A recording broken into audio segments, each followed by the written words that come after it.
Good morning, student. Today we are here to study the construction and working of impulse turbine, also to calculate its performance in the form of its hydraulic efficiency. So before starting the actual trial, we will first discuss in short its construction and working. So we have already studied the steam turbine. So in that we have studied the impulse. So what is the word impulse indicate? It's indicate the amount of water or the steam will be impinging on the turbine blades. So the shape of the impulse turbine is a bucket shape. Two buckets are joined together. So you can see the actual blade of the impulse turbine, which looks like this. The water will be impinging at the center of this bucket like this. So different sets of nozzle were used according to the diameter of the runner. So in our trial setup, only one nozzle is been incorporated. So you can see here. So you can imagine this is suppose a dam structure. So here it is a dam. So here is the water stored in the dam. So the water from the stored dam will be coming on this turbine. So how it is carried out? So basically it is carried out in the penstock. This is a pipe, so normally a pipe having required diameter, and at the end of this penstock one nozzle is incorporated. Now, as we have studied previously, nozzle is used to increase the velocity of the fluid. So after passing through this nozzle, the velocity of water will be increasing. So here you can see in the water stored in the dam, it contains some potential energy. Now after flowing through the penstock, this potential energy get converted into kinetic energy, and this kinetic energy after impinging on the turbine.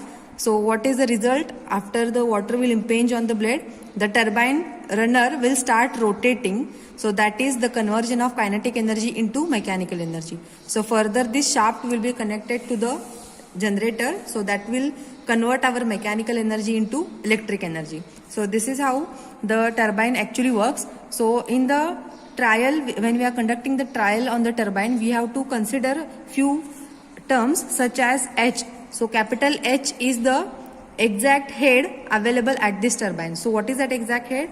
So you can say it is the water level at the top of the dam to the water level at the after that water will exit from that turbine. So that is the level. So we have to take this difference. So in actual practice, we can't take this difference. We can directly measure this difference. So for that, there is a simple arrangement. You can attach a pressure gauge at the inlet and outlet. And if you take that pressure difference, simply using formula P is equal to rho GH, we can convert this pressure into height. So this is how we are converting our pressure into the required height. So in our setup, there is no dam. There is a simply, you can see in the diagram,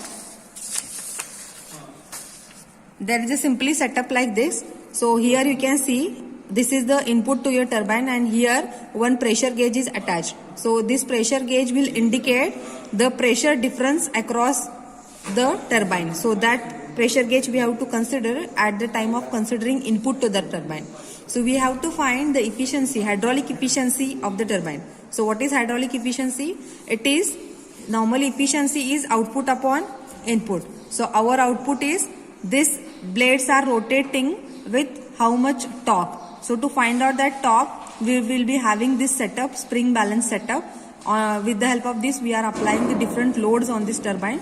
So for that, this output will be find out by using formula 2 pi nt upon 60.